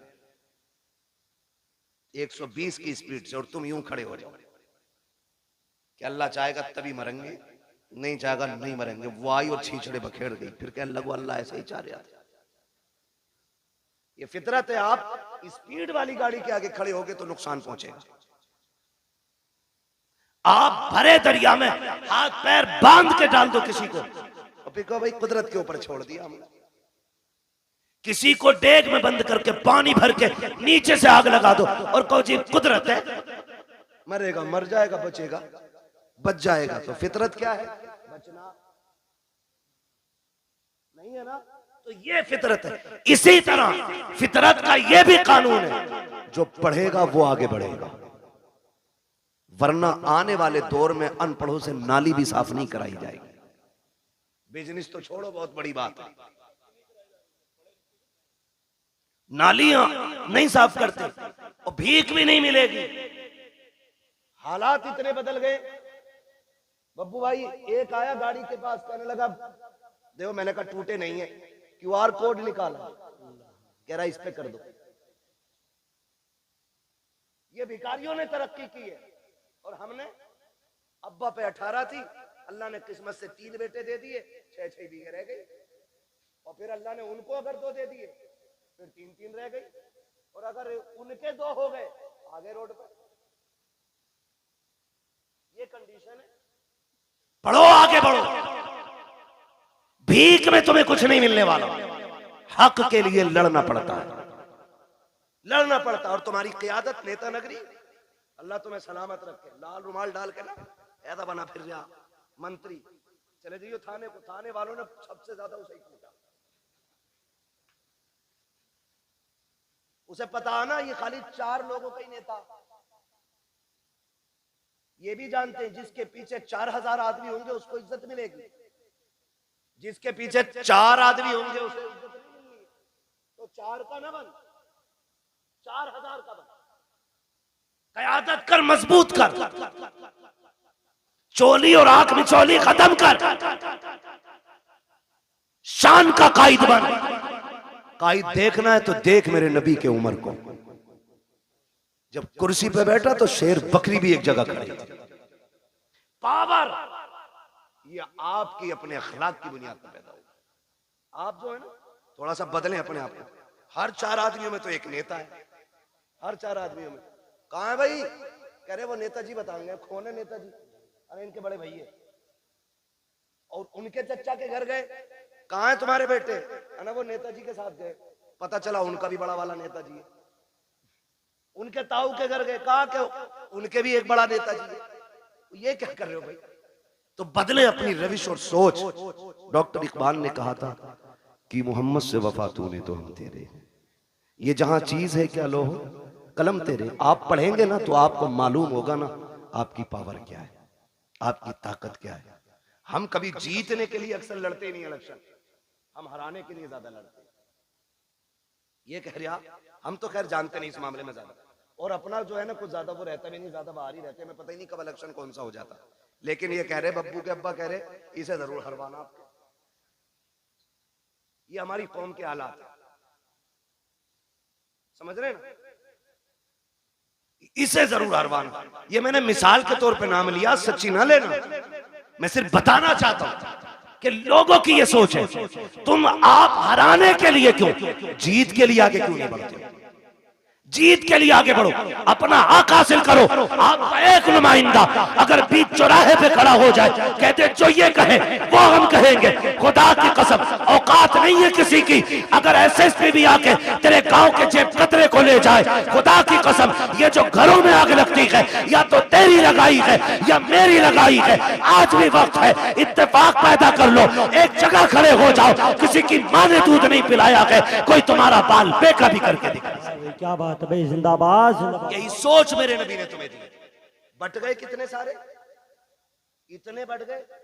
एक ही घर के अंदर ना दो पार्टी है, अब्बा किसी को वोट दे रहा, बेटा किसी को दे रहा, बीवी तीसरी पार्टी में। हाँ, खुदा की मिला ना विसाले सनम ना इधर के रहे ना।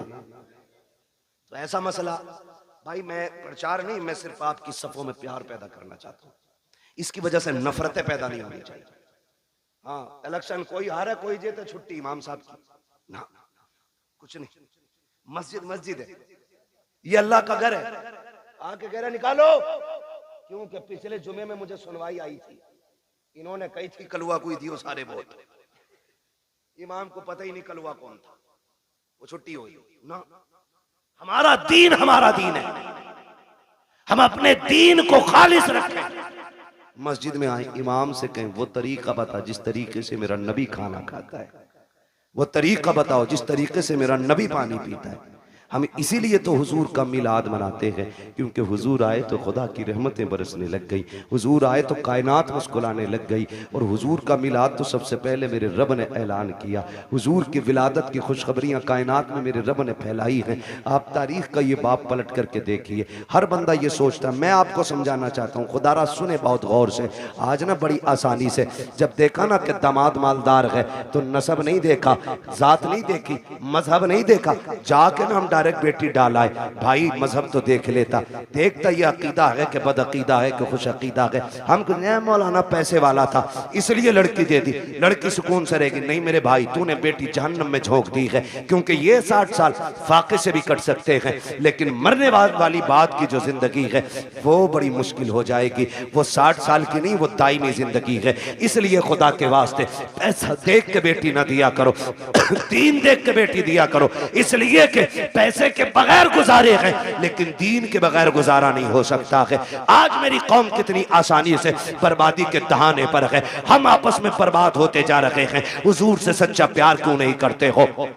कई बार हमें भी कमेंट किया जाता है, मौलाना वहाबियों ने क्या बिगाड़ा है। मैं कहता हूं खुदा की कसम, जितनी जमीन हमारे बाप की कल थी उतनी आज भी है और उतनी कल भी रहेगी इंशाअल्लाह। हमारी न किसी ने छीनी है, न हमने किसी वहाबी से छीनी है, न किसी वहाबी ने हमारी बैंड काटी है। का झगड़ा किस बात का है? मैंने कहा झगड़ा सिर्फ इतना है, ये बेगैरत ये कहते हैं कि नबी के माँ बाप जहन्नमी है माज़अल्लाह। मुझे ये बताओ, जिसकी गोद में ऐसा शहजादा आया हो, जिसके सदके में रब ने जन्नत बनाई है, उस माँ को जहन्नम में कैसे डाला जा सकता है? हमारा झगड़ा तो इस बात का है, इन्होंने नबी के माँ बाप को जहन्नमी कहा। सुनो, हमारे बाप को कोई गाली दे हम बर्दाश्त कर सकते हैं, खानदान को कोई गाली दे हम गवारा करेंगे, मेरे नबी को कोई गाली दे ये गवारा नहीं किया जाएगा। उनके माँ बाप को कोई बुरा भला कहे ये गवारा नहीं किया जाएगा, इसलिए कि हमारा ईमान ये है, जमीनो जमा तुम्हारे लिए, मकीनो मका तुम्हारे लिए, चुनीनो चुना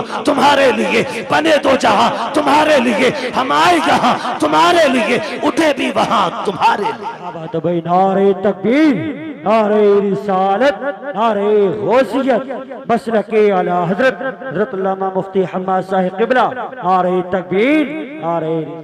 ये हमारा नजरिया भाई, हमारा कोई झगड़ा नहीं, सिर्फ इतना झगड़ा नबी के माँ बाप को जहन्नमी कहते। वो खुद मेरे नबी क्या फरमाते? आका फरमाते, लोगों आदम से लेके अब्दुल्ला तक जितने पुश्तों में मेरा नूर गया वो सारे शान वाले लोग थे। जितने रहमों से मैं गुजरता रहा वो सारे रहम अजमतों वाले। मेरे नबी ने गोया बताया कि मेरे नसब में जितने मर्द और औरतें आती हैं अल्लाह ने सबको इज्जत वाला बनाया है। ये मेरे नबी का ऐलान है। और खुदा की कसम, मेरे महबूब का नूर देखे, अल्लाह ने महबूब के नूर को बनाने के बाद जमीन व आसमान, जन्नत दोज़ख बनाए। फिर तख्लीक इंसानियत का जो मसला आया है ना, जो मसला आया है, हजरत आदम को सबसे पहले रब ने बनाया। किसको बनाया? जोर से। हजरत आदम का पुतला बनाया गया। जब वजूद तैयार हो गया, उनका वजूद तैयार, लोग कहते हैं कि इंसान पहले बंदर था। अजीब तहकीक के लिए घूम रहा है। जो बंदर की औलाद है वो बंदर कह रहे हैं अपने आप। हम तो आदम की औलाद है, इसलिए आदमी है। ठीक है जी। हजरत आदम को बनाया, पहला इंसान हजरत आदम बने। जब पुतला तैयार हो गया ना, तो अल्लाह ने हुक्म दिया, रूह को जाओ अंदर चली जाओ। रूह अंदर गई ना, लौट आई। रब ने फरमाया वापस क्यों आ गई? उसने कहा इसलिए आ गई कि अंदर दिल नहीं लग रहा था। मेरे नबी की शान मुलाहिजा करें कि अंदर दिल नहीं लग रहा था। फिर रब ने फरमाया अच्छा। फिर रब ने महबूब के नूर को हजरत आदम के वजूद में रखा। फिर जब रूह को हुक्म दिया अब जा, रूह गई तो अब निकलने का नाम नहीं ले रहे। कहा क्यों? कहा अब मेरा दिल लगने लगा है, क्योंकि इस वजूद में तेरे महबूब का नूर मौजूद है। हुजूर का नूर ना आदम अलैहिस्सलाम के वजूद में पहले पुश्त में रखा गया। जब पुश्त में था तो सारे फरिश्ते हाथ बांधे रहते। फिर वो नूर मुंतकिल करके पेशानी आदम में आया तो फरिश्ते सामने आ गए। हजरत आदम कहते हैं अल्लाह, ये फरिश्ते कभी पीछे कभी आगे हाथ बांधे रहते हैं, मसला क्या? रब ने फरमाया आदम बात तेरी नहीं, बात मेरे महबूब की है। क्या मतलब? का वो नूर तेरी पुश्त में था तो ये उसकी जियारत के लिए पीछे खड़े रहते थे। जब पेशानी में आ गया ना तो ये सामने आने लगे। तो ये सामने आ गए, कहने लगे अल्लाह मुझे दिखा ना। फिर रब ने वो झलक हजरत आदम के नाखूनों में दिखाई। और हजरत आदम ने जब हुजूर के नूर को देखा ना तो फिर चूम लिया।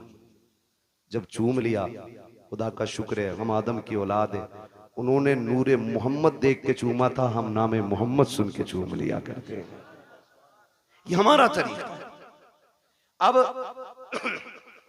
वो नूर हजरत आदम से हजरत अब्दुल्लाह तक आया। मुझसे गुजारिश पहले ही हो गई थी कि हुजूर का शजरा भी हो जाए। तो आज चूंकि मौजू भी है, बात भी है, मैं बताऊं कि किन किन जातों को मेरे नबी के नूर ने इज्जत बख्शी है। उसके लिए थोड़ा सा आपको मेहनत करनी पड़ेगी। आप जरा बोल दें सुभान अल्लाह। ऐसा नहीं ये सामने वाले बच्चे ना मेरा साथ दे। जब मेरा हाथ का इशारा हो ना, मैं वो हुजूर के नसब के नाम बताऊं जिन जिन जिस्म पुश्तों में मेरे हुजूर का नूर मुंतकिल होता रहा है। ठीक है, जब मैं हाथ का इशारा करूं समझ लेना मौलवी की सांस घुटने लगे। तो आपको क्या बोलना? इतनी जोर से बोलना ताकि मैं अपने गांव की मस्जिद के चनों का शोर भूल जाऊं। ठीक है जी, समझते हैं बात? हाँ, कितनी जोर से बोलेंगे जरा बोल के दिखा। और हाथ देखते रहना मेरा, ये नहीं मैं शुरू हो जाऊं तो फिर ऐसे देखने लगा और मौलवी का दम घुटने लगा। ठीक है जी, मैं हुजूर का मिलाद पढ़ने लगा हूं, जरा बोल दे सुभान अल्लाह। है जवान हो, अल्लाह करे जवानी सलामत रहे। अभी तो शादियां भी नहीं हुई है ना, अभी तो शादियां भी नहीं हुई है, तो फिर इतनी कमजोरी से कैसे बोल रहे हो सुभान अल्लाह? जरा बोले सुभान अल्लाह। ये मैं नहीं जानता ये इनकी उम्र कितनी है, लेकिन इन्होंने ऐसा नारा लगाया था तो मुझे गैरत चढ़ गई थी कि इस उम्र में इतना तगड़ा नारा। अल्लाह इन्हें सलामत रखे। हाँ, शादी के बाद कमजोरी आती है लेकिन इनमें तगड़े हैं। ठीक है जी, बोले जरा मचल के सुभान अल्लाह। आप जब बोलेंगे ना तभी मैं आगे शजरा पढ़ता रहूंगा, वरना मसला देखो माइक आपका इतना अच्छा है कि इसने बोलने का बिल्कुल किनारे पे लाके रख दिया, बोलने ही नहीं दे रहा है। जो मैं अपने रविश में बोलता हूँ ना तो ये धीरे धीरे धीरे धीरे धीरे हो रहा है। ठीक है, बस मैं आपको हुजूर का शजरा सुनाऊंगा तो मिलाद हुजूर का, फिर बोले सुभान अल्लाह। नारे तकबीर, नारे रिसालत, नारे गौसियत, मसलके आला हजरत शाह इस्लाम ज़िशान रज़ा क़ादरी। नारे तकबीर, मद्दाह रसूल राशिद रज़ा मरकज़ी। नारे तकबीर, नारे रिसालत। एक शायर साहब गए थे, अल्लाह करम से दो आ गए। कितनी बरकत होती है माशाअल्लाह। अभी आपको सुनना, मेरा टाइम पूरा हो चुका है, 12:30 बज गए। बोलने जरा सुभान अल्लाह और जोर से। ऑपरेटर साहब थोड़ी सी ऐसी आवाज दे दो कि ये अपनी आवाज से हमारी पहुंचा दे, हमें चीखना ना पड़े ज्यादा, है ना? ठीक है, थोड़ा गला पकड़ रहा है बहुत ज्यादा आपका, ये तवज्जो है सारे लोगों की। अगर कोई फूक गया ना पैसे ले लेना उसका, मगर आवाज खोल दो थोड़ी सी। बोलने जरा सामने वाले बोलते सुभान अल्लाह। मैंने इको बढ़ाने नहीं कहा, मैंने आवाज बढ़ाने को कहा है। ठीक है, इको ना बढ़ाए, आवाज बढ़ा दे। ठीक है बच्चे, आप मेरा साथ दें माशाअल्लाह। ये मेरी कमेटी के लोग हैं, देख रहे हो जिहाद क्या, ये पूरे शहादत के अंदर मंजिले में आ गया बंदा। बोले सुभान अल्लाह। मेरे बच्चों इतनी जोर से आप सुभान अल्लाह बोलो कि गला बैठ जाए। बैठ जाए, अम्मी पूछे क्या हुआ, कहना अम्मी जब सारे लोग बोलने में कंजूसी कर रहे थे तब हम हुजूर की महफिल में गले की कुर्बानी देते। ठीक है ना, इतनी जोर से बोलना, जरा बोले सारे मचल के सुभान अल्लाह। आदम के बेटे शीश, क्या बात है, सुभान अल्लाह। माशाल्लाह ये बच्चे जो है ना, अल्लाह जब ये जवानी आ गई ना इनकी तो ये बनेंगे मजबूत वाले लीडर, है ना। इसे तो दीमक लग गई इस नस्ल को हमारी, पता नहीं पबजी खा गया कि कौन सा गेम खा गया, समझ नहीं बात है। रील खा गई, रील खा गई मेरी कौम को, रील। राशिद भाई की नजर बड़ी पक्की रहती है, ये बरेली से दिल्ली तक का देखते रहते हैं। ठीक है ना, जरा बोल दे सुभान अल्लाह। जिन्हें रील की बीमारी ना लगी है वो जरा बोल लेंगे सुभान अल्लाह इंशाअल्लाह। मैंने पहले ही बता दिया, हाथ देखो तो सुभान अल्लाह कह दियो, वरना मौलवी का दम घुट सकता। सीधी बात है, मैं खाली अल्लाह राजी होगा नेकी मिलेंगी, आपको मिलेंगी तो इंशाअल्लाह फिर हमें भी मिलेंगी। ठीक है ना, तो फिर साथ देना, बोल मेरे बच्चे जरा सुभान अल्लाह। आदम के बेटे शीश, शीश के बेटे यानस, यानस के बेटे कैनान, कैनान के बेटे मेलाइल, मेलाइल के बेटे व्यारत, व्यारत के बेटे इदरीस, इदरीस के बेटे मुतवशिक, मुतवशिक के बेटे लमकने के नाम, लमकने के नाम के बेटे नूह, नूह के बेटे साम, साम के बेटे जुलाद, जुलाद के बेटे शालिक, शालिक के बेटे आबिर, आबिर के बेटे दाता, दाता के बेटे रावा, रावा के बेटे सारू, सारू के बेटे नाखुर, नाखुर के बेटे तारिक, तारिक के बेटे इब्राहिम खलीलुल्लाह, इब्राहिम खलीलुल्लाह के बेटे।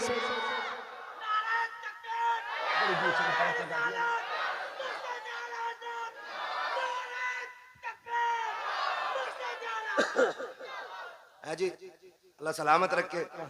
दीवाना इसे ही कहते हैं, दीवाने को तहकीर से दीवाना ना कहो, दीवाना बहुत सोच के दीवाना बना है ना। कहीं भी नारा मार दिया मसला कोई नहीं है, लगा तो कम से कम ऐसे हो, दानिश्वरों से बेहतर ही है दीवाना जो अपने आप को बहुत बड़ा अक्लमंद समझ के बैठे हुए हैं। अल्लाह आपको सलामत रख के बात समझ आएगी तो फिर बोलेंगे सुभान अल्लाह, वरना ये मेरे आगे के लोग काफी हैं, मैं इन्हें देख के पूरा जलसा कर जाऊंगा। बोल दो जरा सुभान अल्लाह। आदम के बेटे शीश, शीश के बेटे यानस, यानस के बेटे कैनान, कैनान के बेटे मेलाइल, मेलाइल के बेटे व्यारत, व्यारत के बेटे इदरीस, इदरीस के बेटे मुतवशिक, मुतवशिक के बेटे लमकने के नाम, लमकने के नाम के बेटे नूह, नूह के बेटे शाम, शाम के बेटे जुलाद, जुलाद के बेटे शालिक, शालिक के बेटे आबिर, आबिर के बेटे दाता, दाता के बेटे रावा, रावा के बेटे सारू, सारू के बेटे नाखुर, नाखुर के बेटे तारिक, तारिक के बेटे इब्राहिम खलीलुल्लाह, इब्राहिम खलीलुल्लाह के बेटे इस्माइल ज़बीहुल्लाह, इस्माइल ज़बीहुल्लाह के बेटे केदार, केदार के बेटे अवाम, अवाम के बेटे अमल, अमल के बेटे साबित, साबित के बेटे सलमान, सलमान के बेटे रहीसा, रहीसा के बेटे इलियासा, इलियासा के बेटे औद, औद के बेटे हव्वा, हव्वा के बेटे अदनान, अदनान के बेटे मोइद, मोइद के बेटे नदार, नदार के बेटे मुदर, मुदर के बेटे इलियास, इलियास के बेटे मुदरिका, मुदरिका के बेटे खदीमा, खदीमा के बेटे किनाना, किनाना वाह भाई वाह, सुभान अल्लाह। खदीमा, खदीमा के बेटे किनाना, किनाना के बेटे नदर, नदर के बेटे मालिक, मालिक के बेटे फार, फार के बेटे गालिब, गालिब के बेटे लुई, लुई के बेटे काब, काब के बेटे मुर्रा, मुर्रा के बेटे किलाब, किलाब के बेटे कुसई, कुसई के बेटे अब्दे मनाफ, अब्दे मनाफ के बेटे हाशिम है, हाशिम के बेटे अब्दुल मुत्तलिब है, अब्दुल मुत्तलिब के बेटे अब्दुल्लाह है, अब्दुल्लाह के बेटे मुहम्मदुर रसूलुल्लाह। क्या बात है भाई, नारे तकबीर, नारे रिसालत, नारे गौसियत।